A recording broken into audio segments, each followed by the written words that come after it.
Well, we begin with happenings here in the country, and Devolution and Planning Principal Secretary Peter Mangiti will appear for questioning by the Ethics and Anti-Corruption Commission. Mangiti is being questioned over the 791 million shilling scandal at the National Youth Service. In what EACC termed as facilitation of investigations, Mangiti will be grilled on allegations of financial impropriety at NYS. 14 other staff from the Ministerial Training Committee are expected to face the anti-graft agency. However, the 791 million shillings NYS scandal will not be the only issue. EACC investigators Gideon Rukaria and Mohamud Hassan will be seeking answers on. Mangiti will also answer questions on revelations of up to 900% inflation in purchases by the ministry. Let's now talk to our reporter Timothy Otieno, who is following these developments. Timothy, thank you very much for joining us. The question is, yesterday the Devolution Cabinet Secretary and of course the PS and officers from that ministry went before the PAC, the Public Accounts Committee. Today it's actually the EACC. What are the differences between yesterday's proceedings and today? What are we looking at? Yes, good afternoon, Betty. Just to follow up on what you have just said, indeed, the Permanent Secretary for Planning, Peter Mangiti, did appear before the Ethics and Anti-Corruption Commission. Betty, he arrived at about 9:30 in the morning. So right now, they have been in closed-door interrogations for about 3.5 hours. And of course, the main issue and what Kenyans need to know is that he was summoned here on the 30th of October through a written notice that he should appear before the Ethics and Anti-Corruption Commission investigators to answer to the case of the National Youth Service funds that were believed to have been misappropriated. But of course, it is safe to assume that the issue on the misappropriation of the purchasing of equipment at the Ministry of Devolution are some of the questions that he will be asked. Now, to answer your particular questions, Betty, yesterday he was at the Parliamentary Accounts Committee, and this is a committee and an arm of the Parliament that seeks to provide accountability for funds and how money is used within ministries.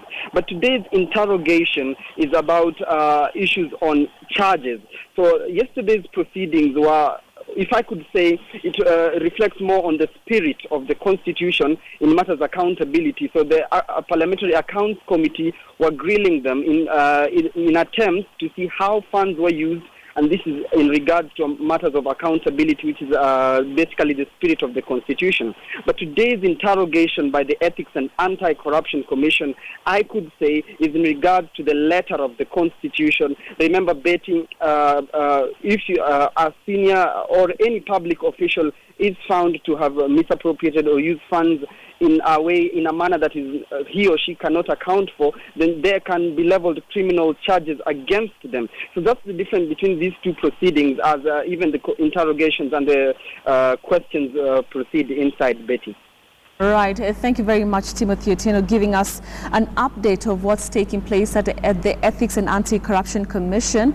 Of course, like I mentioned, the Devolution and Planning Principal Secretary Peter Mangiti is actually before that particular commission just to answer questions of the misappropriation of funds in the Devolution Ministry. Of course, you remember the 791 million Kenya shillings scandal at the National Youth Service. And of course, the 900% inflation of prices that we have all been talking about that has hit headlines in the last couple of days. Well, we'll continue to cover that particular story for you.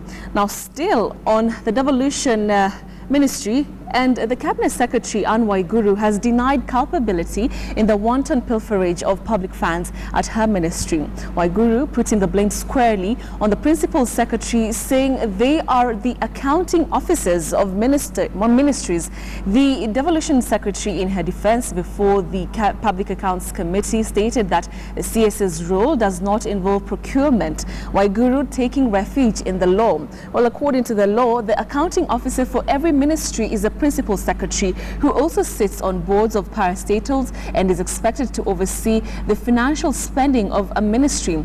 The National Government Coordination Act states cabinet secretaries shall be accountable individually and collectively to the president for the exercise of their powers and the performance of their functions. A cabinet secretary shall be responsible for policy formulation and guidance and, where required, implementation of the policy in respect to the respective ministry, state departments or agencies under him or her.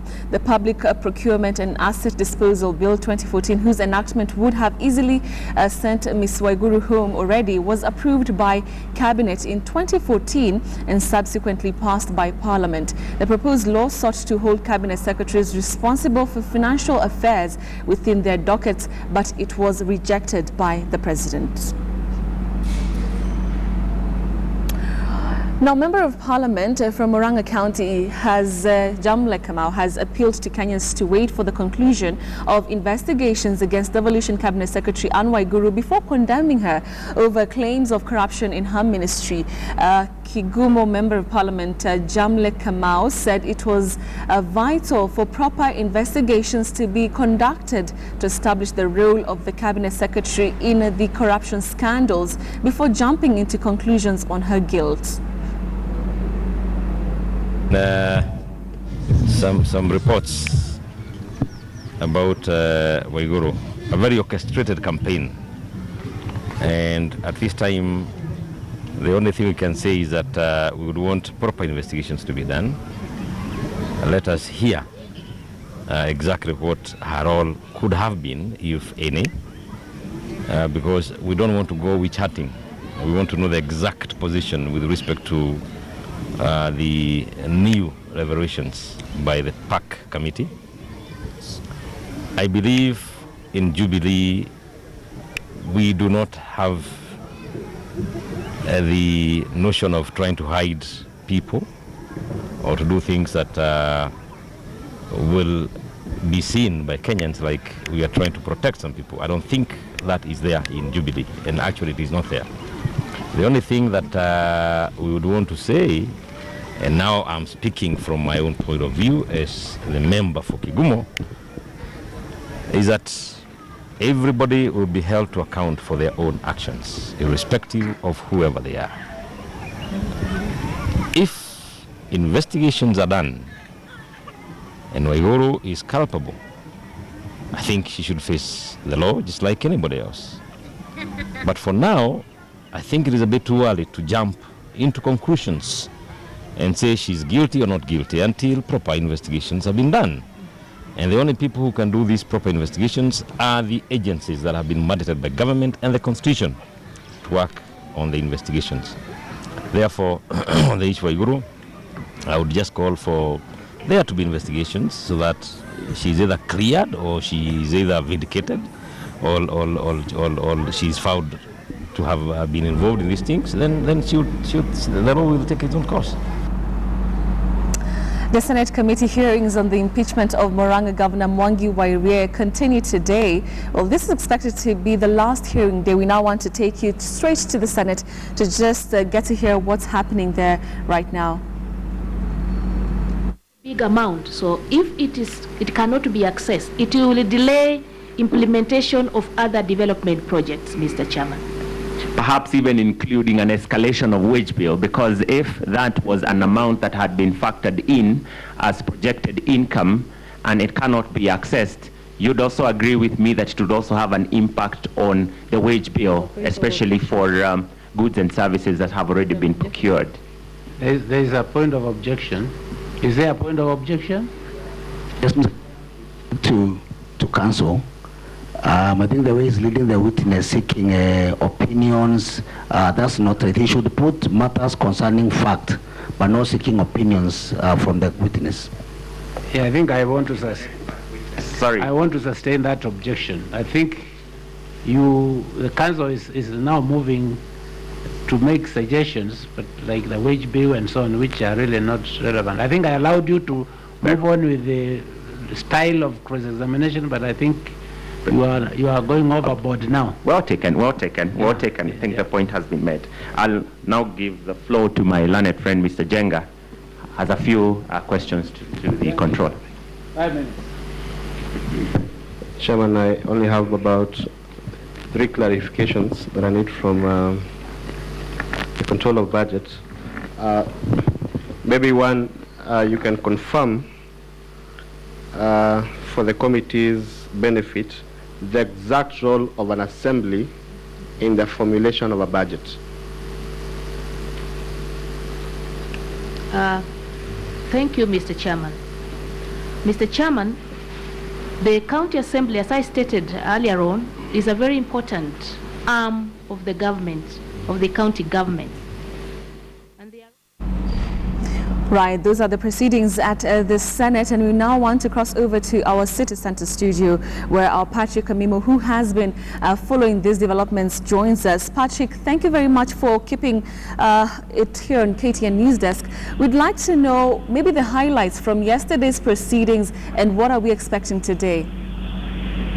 Thank you so much. In fact, the best to know is right now is being cross-examined by the Council over the Muranga Controversy or impeachment motion is the controller of budget and Odhiambo. And some of the issues she's conversing before the committee is attempts by the concerns by the at the county of failing to ensure that there was an internal audit committee in place, and also the lack of checks and balances in financial controls, especially when it comes to in the county treasury, and also the lack of a decentralized payment system in that county, which she's also saying that at least there was concern that there was like 1.1 billion shillings in pending bills by the county, and also an attempt by the MCAs to have 700 million shillings set aside for use as War Development Fund, which she says is unconstitutional. Earlier on in the day, there were officials from the Office of the Auditor General who came and raised different audit queries. Remember, these county assembly, also the auditor has a role in oversighting to see whether there was value for money.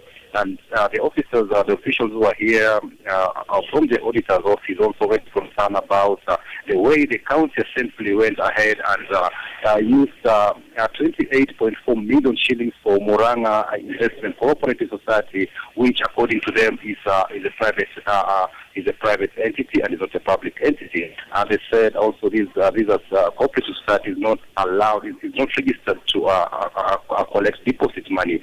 So through the Shilingi kwa Shilingi campaign, the auditor found it was constitutional and wondered why 28.4 million shillings was spent for this particular entity, which does not belong to the county. The auditor also did raise concern about the governor, saying that apart from like the issue of Muranga Cooperative, where the auditor thinks that the governor was misusing misappropriating public funds through in private commercial entities. There was concern about the purchase of a purchase of land worth 340 million shillings through a restricted tendering process. The audit is of the opinion that such amount of money is colossal and it should be subjected to an open tender system. There are also cases where the senators did question why the Muranga County had to supply, where there was a process to supply hay, a delivery of 20,000 bales of hay worth 4 million shillings. Yet from the Auditor General's report, there was no indication that this hay was delivered. So even senators were asking why the Muranga County, to them it was the first time, like I remember the West Pokot Senator Professor Nyangapu was saying that Muranga is the first county that is keeping cows and is not aware. So he wanted to know where these cows are, where the cows are being kept and which in which particular farm. But the governor did defend himself, saying that this farm is a training institution. That's why the animals, the hay that was being delivered was for those animals that are in that training institution. And he also claimed that for Muranga County, for Government Investment Cooperative Society, he claimed, the governor says that that is an investment club and it's under the director of cooperatives, and it should not, that's why it was not registered under the NACO. All right. All right, thank you very much, Patrick Amimo, for that update. Of course, he's going to have a full brief in our subsequent bulletins of what's going to be taking place this afternoon at the Senate. Remember that yesterday, Mwangi wa Iria's lawyers were using the defense of that, it's the MCAs who are witch hunting him, holding him at ransom to give each of them 20 million shillings for their ward development. We'll also, of course, be keeping an eye on this developing story. Moving on, President Uhuru Kenyatta and First Lady Margaret Kenyatta Thursday morning traveled to Dar es Salaam to attend the inauguration ceremony of Tanzania's President-elect John Pombe Magufuli. The President and the First Lady, whose flight took off Thursday morning, were seen off at the Jomo Kenyatta International Airport by Deputy President William Ruto and a delegation of government officials. 7 African leaders are due Thursday in the economic capital Dar es Salaam for Magufuli's swearing in, including the African Union Chairman, Zimbabwean President Robert Mugabe, and regional heads of state. Ruling party candidate John Magufuli won Tanzania's hotly contested presidential elections with over 58% of votes, cementing the long-running Chama cha Mapinduzi party's firm grip on power. Samia Suluhu Hassan, who comes from Zanzibar, will become Tanzania's first ever female vice president. Outgoing Tanzanian President Jakaya Kikwete has declared the day a holiday. Magufuli will be sworn in at the stadium in Dar es Salaam, with the celebrations due to begin with a military parade. Leaders of neighboring nations are expected, including Uganda's Yoweri Museveni and Rwanda's Paul Kagame.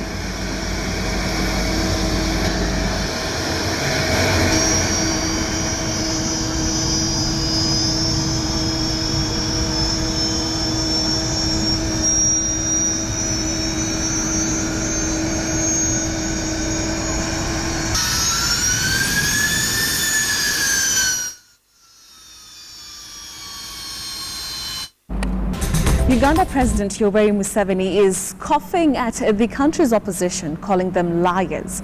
He singled out former Prime Minister Amama Mbabazi as the biggest failure in his party. The National Resistance Movement, while Mbabazi quit the party last year and joined opposition politics. He was cleared by the Electoral Commission to contest the presidency in the 2016 election. Museveni was addressing reporters at a press conference in which he highlighted key points in his re-election manifesto.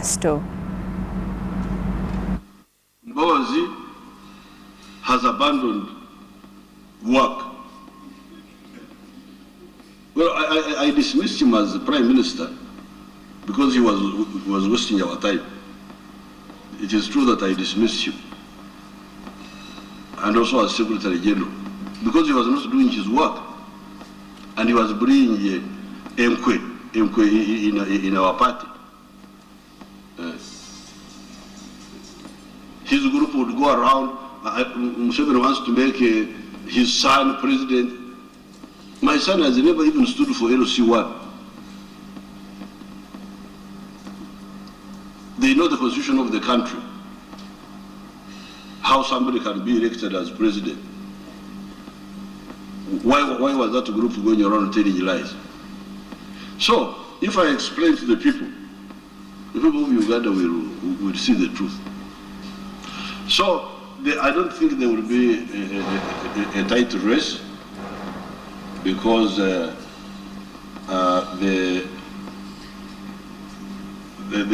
these people don't have a correct message, an accurate message. They are just telling, I don't want to say they are telling lies, but what they are saying is not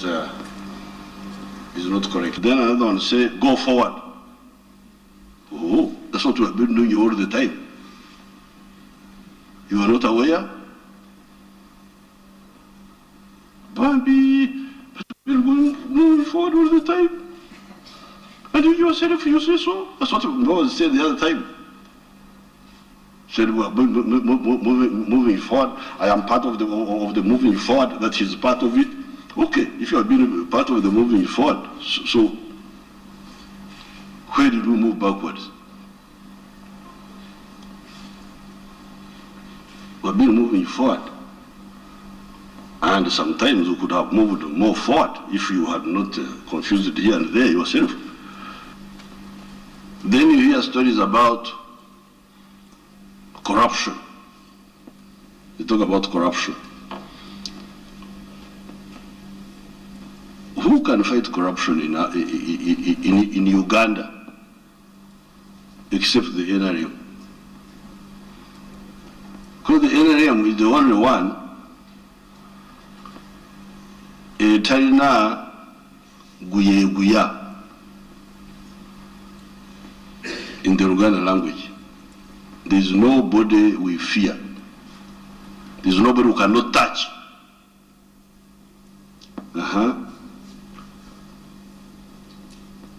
This group which I see running around of Vestige and Babas cannot fight corruption. You are begging this one to be with you, you are begging this one to be with you. How will you fight corruption? It's only the enemy that can fight corruption. There's nobody we cannot touch. And that's where we wrap up everything to do with part 1 of KTN Newsdesk. Part 2 is coming up next shortly on KTN News channel for our KTN home viewers. My name is Betty Okari. See you later.